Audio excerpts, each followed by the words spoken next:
এক ছিল গাধা, তার নাম গোবিন্দ। সে খুব সাধারণ, কিন্তু মাথা ছিল অনেক বুদ্ধির। গোবিন্দ ছিল রামু চাচার গাধা। রামু চাচা প্রতিদিন তাকে সঙ্গে নিয়ে বাজারে যেত, জিনিসপত্র বহন করাত। একদিন রামু চাচা অসুস্থ হয়ে পড়ল। তখন গোবিন্দকে একা বাজারে পাঠানো হলো।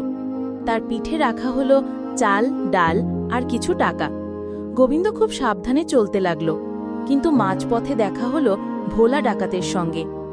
ভোলা বলল, এই গাধা, থাম, সব জিনিস আমার দে। গোবিন্দ ভাবল, এখন চালাক না হলে বিপদ। সে বলল, ঠিক আছে দাদা, নেন সব জিনিস, তবে আগে আমাকে একটু ঘাস খেতে দিন, আমি খুব ক্ষুধার্ত। ভোলা রাজি হল। গাধা ঘাস খেতে খেতে পাশের খালের দিকে যেতে লাগল। একসময় সে জোরে লাফিয়ে খালে ঝাঁপ দিল।